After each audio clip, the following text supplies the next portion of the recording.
WhatsApp guys, welcome back to another video. আজকে আমরা ভ্রমণ করব বাংলাদেশের একটি ঐতিহাসিক এবং সাংস্কৃতিকভাবে সমৃদ্ধ জেলা কুমিল্লা। চলো চলো চলো।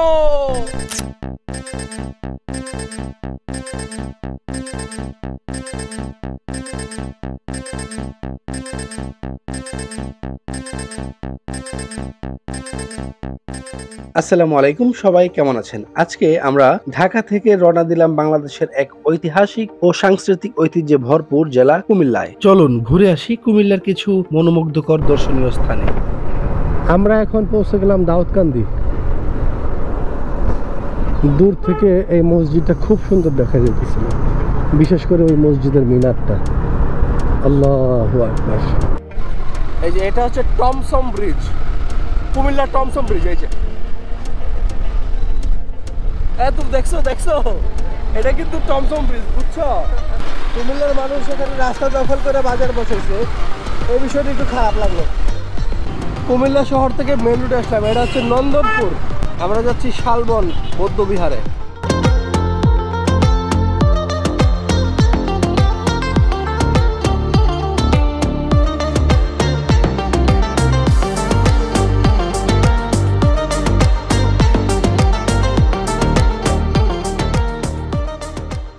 আমি একটা রোড দেখছি, ওইখানে লেখা আছে যে শালবন বিহার। হ্যাঁ হ্যাঁ, এটাই তো আমি দেখলাম।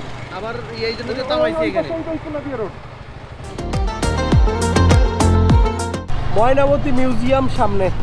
আমার ট্যুর টিপে একজনের আজকে এইমাত্র মন চাইলো যে এখানে সে ছবি তুলবে, কুমিল্লা ক্যাডেট কলেজের সামনে সে ছবি তুলবে। আর বলবেন না, সেই সকালবেলা 6টার সময় ঘুম থেকে উঠছি, ওঠার পর জোনায়েতকে ফোন দিছি, সে অনেক ঘুম, সে আজকে অনেক লেট করছে। টোটালি মিথ্যা কথা। নেক্সট টাইমে যেন লেট যেন সে না করে, ঠিক আছে? নতুন জায়গা আসতেছে, একটু ছবি টবি উঠি। আমরা যাবো শালবন, মেইন উদ্দেশ্য আমাদের শালবন বিহার। আমাদের গন্তব্যস্থল হচ্ছে শালবন বিহার। এর মধ্যে আমরা যে কুমিল্লা ক্যাডেট কলেজ পাস করলাম, এই যে আমাদের সফর সঙ্গী রয়েছে আরো দুজন,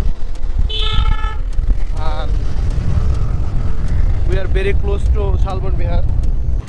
আরেকটা সামনে, এটা আরেকটা, এটাও শালবন বিহার, বাট ওখানে লেখা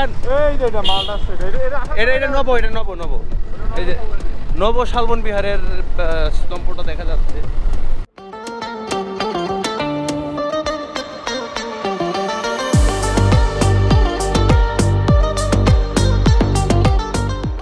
এখন বাজে সকাল 7:30 সময় ঘুমতে তুলে নিয়ে পড়ছে। এই শালবন বৌদ্ধ বিহার খুলবে হচ্ছে 10টার দিকে, 10টা বা 10:30টার দিকে। তো সকালবেলা ঘুমাইতে দেয় না, রাত 3টা পর্যন্ত সোজা একটা ফিকির কইরা। রাতে যদি ঘুম ভালো না হয়, রাতে ঘুম ভালো না হলে তো ঘোরাফেরা করে মজা পাওয়া যাবে না, বিরক্তিকর একটা অবস্থা। শালবন বিহারের গেট বন্ধ থাকার কারণে সময় নষ্ট করে লাভ নেই। এখন আমরা চলে যাব বন জঙ্গলের উদ্যান।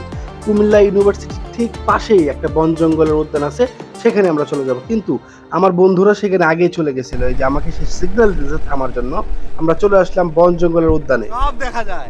এটা হচ্ছে লালবাই উদ্ভিদ উদ্যান, এখানে গাছ আছে বিভিন্ন প্রজাতির।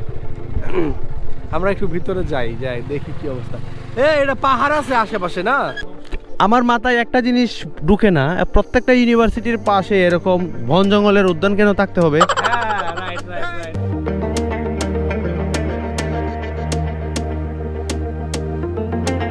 আমরা এখন খুঁজবো কোথায় আম ধরে আছে, কোথায় ফল আছে। আমাদের প্রথম টার্গেট থাকবে এখানে। এটা কি কিন্তু আমরা ডিসকভারি চ্যানেল থেকে নিয়ে আসছি। এটা শাপলা, লাল শাপলা। এটা কিন্তু খাওয়া যায়, এটা খাওয়া যায়। দেখেন, আমাদের হালকা সার্ভাইভ করতে সাহায্য করবে। আমরা এখন ময়নামতি জাদুঘরে ঢুকতেছি। আমরা সবাই বীরের মতো ঢুকছিলাম ময়নামতি জাদুঘরের ভিতরে, কিন্তু একজন সিকিউরিটি গার্ড এসে বলল, ভাই ভিডিও করা যাবে না, ক্যামেরা নিয়ে ভিতরে যাওয়া যাবে না। সেই দুঃখে এখানে একতারা বাজাইতেছি, তবলা বাজাইতেছি আর বাঁশি বাজাইতেছি। দেখা যাক এখন বৌদ্ধ বিহারের ভিতরে কি অবস্থা হয়। আমি এখন যেখানে দাঁড়িয়ে কথা বলছি, এটি হচ্ছে শালবন বৌদ্ধ বিহার, কুমিল্লার ময়নামতি অঞ্চলে অবস্থিত একটি প্রাচীন বৌদ্ধ বিহার, যা বাংলাদেশের অন্যতম গুরুত্বপূর্ণ প্রত্নতাত্ত্বিক নিদর্শন। এটি 8ম থেকে দ্বাদশ শতাব্দীর মধ্যে নির্মিত হয় বলে ধারণা করা হয়। প্রতি সপ্তাহে গড়ে 20 থেকে 50 হাজার দর্শনার্থী এখানে ঘুরতে আসেন। এই কেন্দ্রে ছিল একটি প্রধান মন্দির যেখানে ধর্মীয় উপাসনা করা হতো।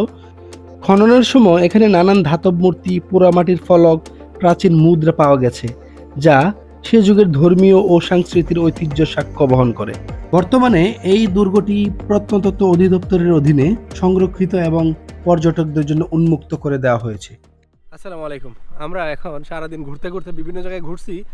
এখন রূপবান মোড়া নামে একটা ঐতিহাসিক পুরাতন একটা মন্দির আছে এখানে, বিজিবি ক্যাম্পের পাশে, কুমিল্লা সেক্টরের মধ্যে বিজিবি ক্যাম্পের পাশেই হচ্ছে রূপবান মোড়া নামক একটা জায়গা। এই যে এটা হচ্ছে সেটা। রূপবান মোড়া কুমিল্লার ময়নামতি এলাকার আরেকটি গুরুত্বপূর্ণ বৌদ্ধ প্রত্নতাত্ত্বিক স্থান। এটি একটি ছোট পাহাড়ের উপর অবস্থিত বৌদ্ধ মঠ ও স্তূপের ধ্বংসাবশেষ।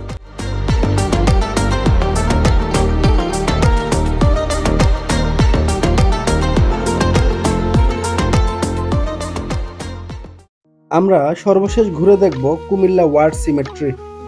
দ্বিতীয় বিশ্বযুদ্ধের সময় কুমিল্লায় নিহত সৈনিকদের সমাধিস্থানের নাম কুমিল্লা ওয়ার সিমেট্রি। দ্বিতীয় বিশ্বযুদ্ধ চলাকালীন সময়ে দক্ষিণ পূর্ব এশিয়ায় জাপানি বাহিনীর বিরুদ্ধে লড়াই করা সৈন্যদের কবর রয়েছে এখানে সর্বমোট 763 জন সৈনিকের কবর রয়েছে, যাদের মধ্যে ব্রিটিশ, ভারতীয়, আফ্রিকান, বার্মিজ ও অন্যান্য দেশের সেনারাও ছিল। এই কবরস্থানটি পরিচালনা করেন কমনওয়েলথ ওয়ার গ্রেভস কমিশন।